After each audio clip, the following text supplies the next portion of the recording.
चावल का एक आखा दाना जानते हो? पूरा खंडित चावल नहीं।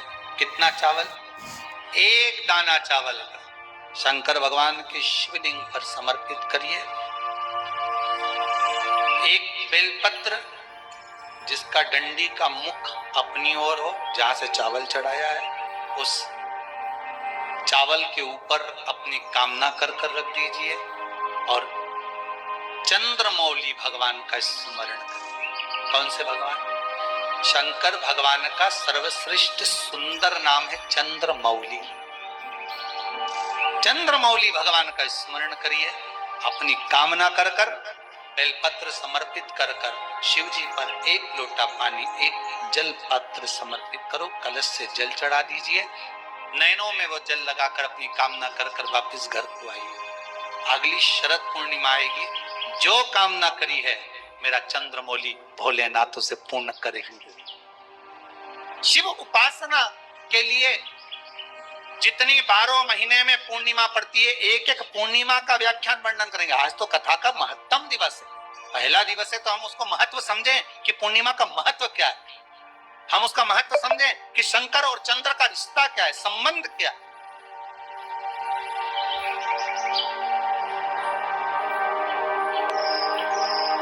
भगवान ने जितनी पूर्णिमा बनाई है, जितने नक्षत्र बनाए, जितनी घड़ी बनाई, जितना पल बनाया, जितना समय बनाया, ये शंकर भगवान ने जो बनाया ये गलत नहीं बनाया, श्रेष्ठता के लिए बनाया, जग के उद्धार के लिए, संसार के उद्धार के लिए बनाया। अब उसका प्रयोग आप करें ना करें या आपके ऊपर।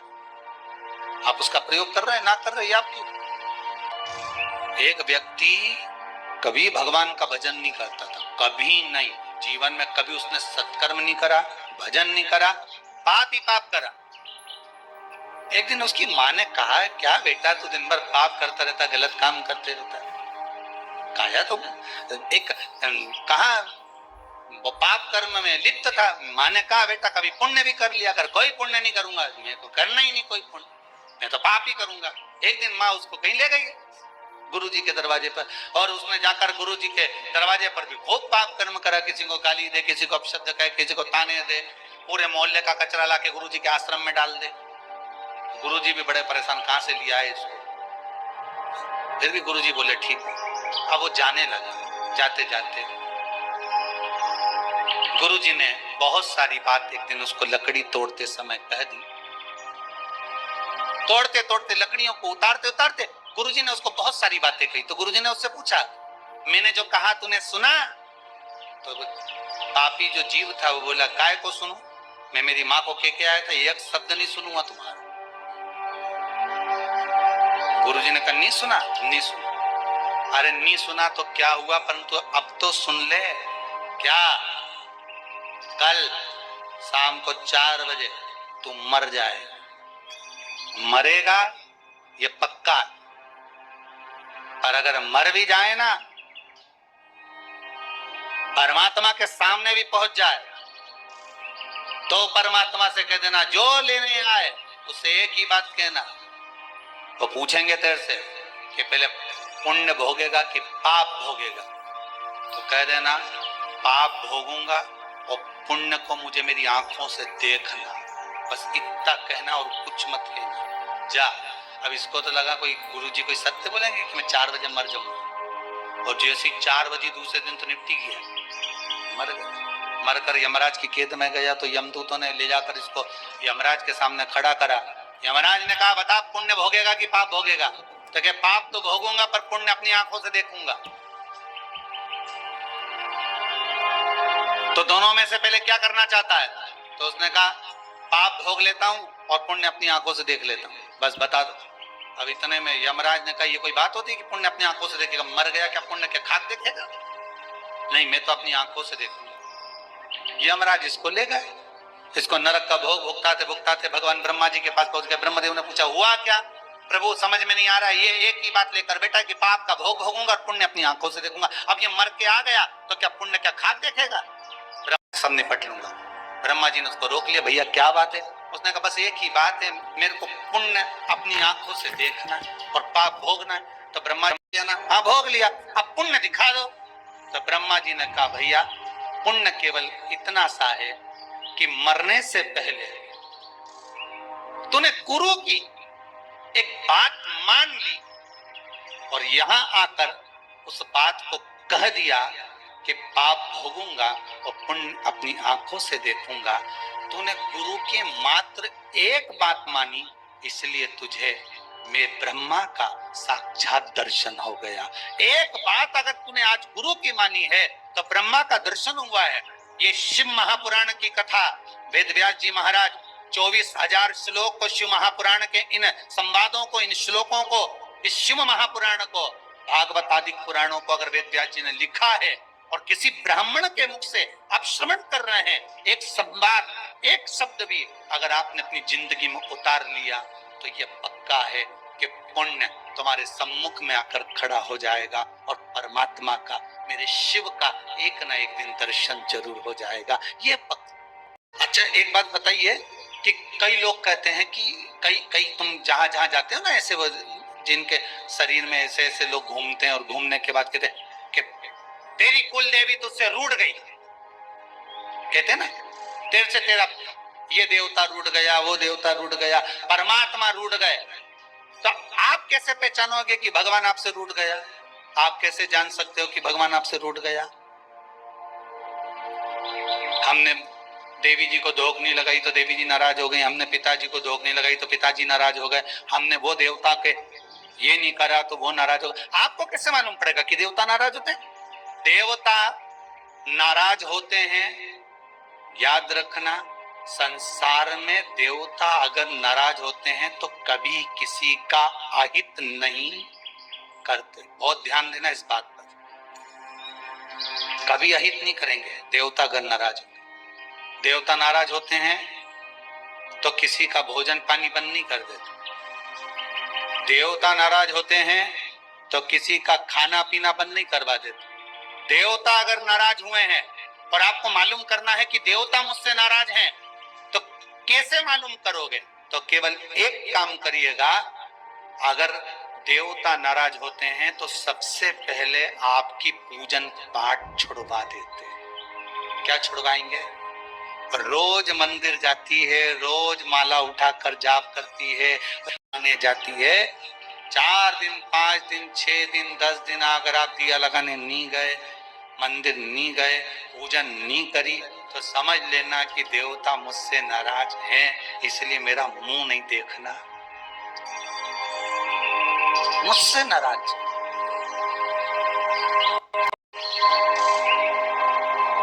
लक्ष्मी नहीं आ रही घर में, देवता नाराज है? नहीं नहीं नहीं, लक्ष्मी नहीं आ रही उसके लिए देवता नाराज नहीं है। लक्ष्मी नहीं आ रही उसके कारण तुम्हारा अहंकार है।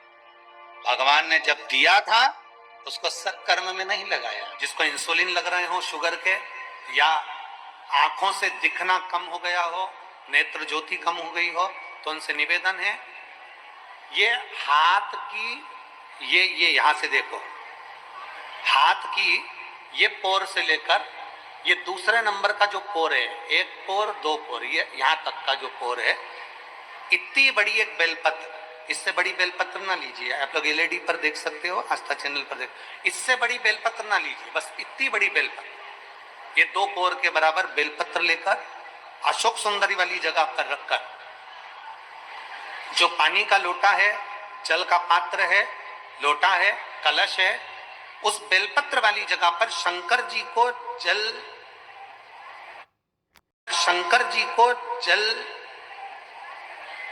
समझिए जरा, ये शिवलिंग है, ये जलाधारी है, ये जलाधारी, तो शंकर जी पर जल चढ़ाएं तो बेलपत्र जो छोटी वाली है 2 कोर की, वो बेलपत्र यहाँ सुख सुंदरी वाली जगह पर रखना है।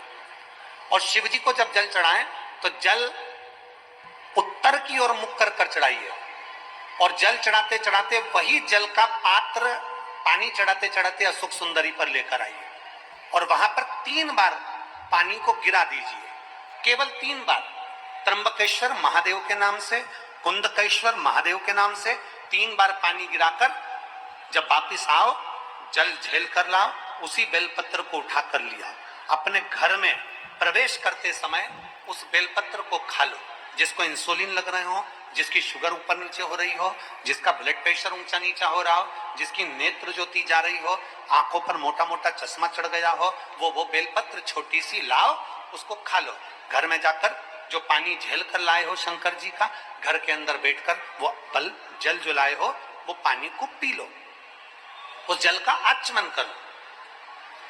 अगर मान लो बेलपत्र खाने से तुम्हारा मुख छार छार हो रहा है या छाले हो रहे हैं या स्वाद नहीं आ रहा है, तो उसी बेलपत्र को मल कर उसकी गोली बना लो, मुख में निगल लो और पानी पी लो। जिसकी शुगर आज ऊपर नीचे हो रही है, वो कल करके देखना और कल हमको बताना कि आपकी शुगर लेवल में आई कि नहीं। अगर शुगर ऊंची नीची हो रही है तो आज ही कर दे। जिसका बीपी ऊंचा नीचा हो रहा है वो भी आज ही कर कि हमारी बीपी गड़बड़ हो रही है, हमारी शुगर गड़बड़ हो रही है, ऊंची नीची हो रही है, एक बेलपत्र और क्या कृति की अशोक सुंदरी वाली जगह पे चढ़ाकर उत्तर की ओर मुख कर जल चढ़ाते हुए वही पानी अशोक सुंदरी की ओर 3 बार गिराते हुए त्र्यंबक के नाम से, कुंदकेश्वर महादेव के नाम से, और वही बेलपत्र लेकर आ जाओ, पानी झेल कर लिया। बेलपत्र घर में प्रवेश करते करते उसको खा लीजिए, पानी घर में बैठकर आचमन कर लीजिए, बाबा देवादिदेव महादेव कुंदकेश्वर का नाम लीजिए। मेरा कुंदकेश्वर महादेव आपको सुरक्षा अवश्य प्रदान करता है, अवश्य। शिव शिव है।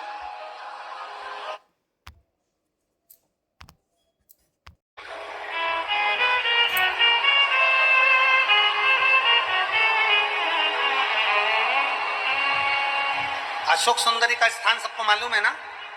जम के तो बोलो जरा, सबको मालूम है ना? अशोक सुंदरी का स्थान बड़ा मुख्य स्थान होता है अशोक सुंदरी का। फिर निवेदन है, उसको समझिएगा।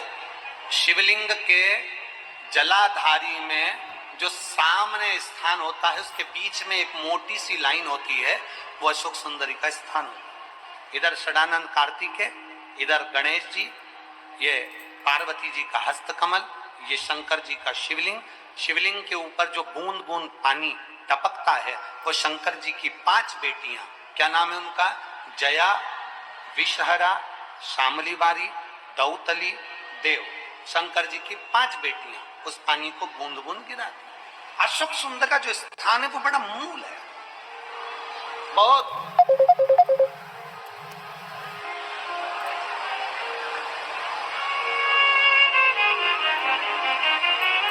यहां तक कहेंगे हम,